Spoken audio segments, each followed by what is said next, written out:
All right, people, this section is huge. If you want credibility in terms of understanding some of those terms, we are going to start to do that now. I'm going to take you on a quick journey through the terms you must be familiar with if you're going to discuss job roles in this area.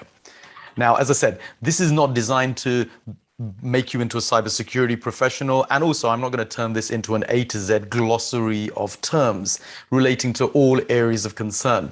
But you need to be able to have the basic terminology under your belt, and we're going to do that now. So this is a quick fire swoop through the important terms, and I'm making sure they're digested and demystified so that we can build up your lexicon in cybersecurity.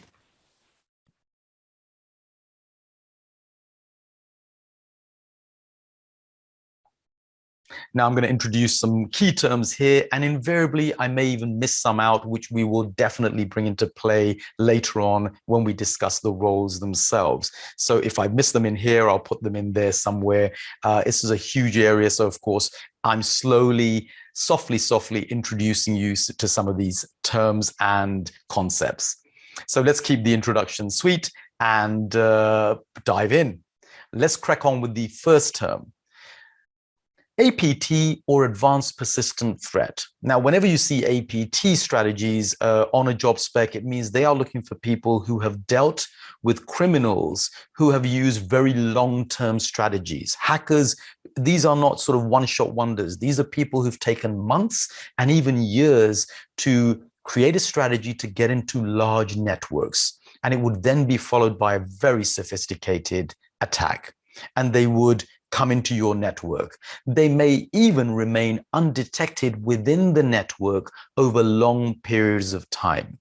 So you need to get into your mind the idea that just because hackers come into a network, they may not immediately become apparent to everyone. They may reside in there, and that would just be a stage within the process. The aim may well be a much bigger objective. So this would be how to penetrate very high profile networks, and it could even be used by nation state actors who want to get into government organizations of other companies, government networks, and cause political unrest, and even just create severe disruptions to corporations or entire countries. So that is APT. You're probably already familiar with this term, and you may even have been inconvenienced by adware. These little ads that pop up on the back of free software that you may have installed, or shareware that you may have downloaded. Now, they will often scrape personal user data from your host machine, or they could even direct you as a user to malicious websites. Adware.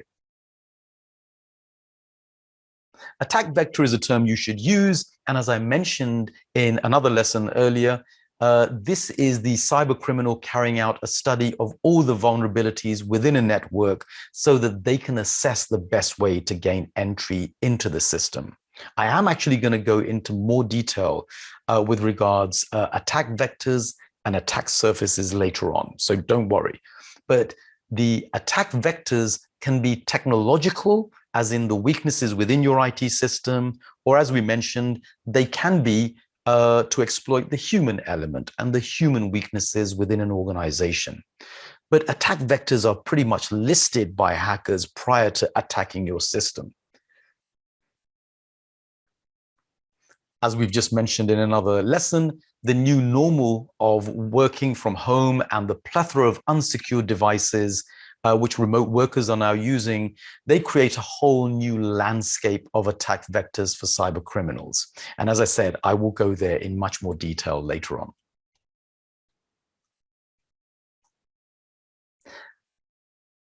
Usually a software programmer, when they create a software, will also create a tiny opening within their code, which only they know about. And that's called a backdoor. This will enable them to bypass certain security measures and enter the software via that trapdoor.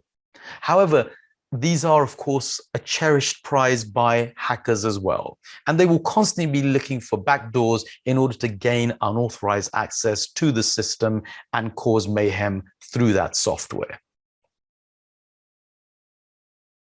A very common method used by cybercriminals around the world today in order to wield a much larger and destructive clout when they're carrying out their attack is through a botnet.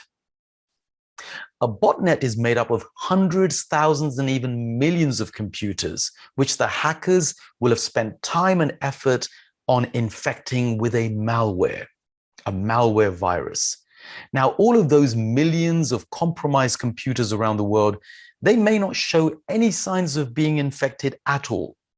In fact, heaven forbid, you could be using a device at the moment that could be infected with a malware which is completely innocuous until the crucial day when the malicious program wakes up and turns your machine into a zombie PC that is controlled by a cyber criminal remotely through what is known as, another very important term, command and control. They control your PC through a CNC or command and control server.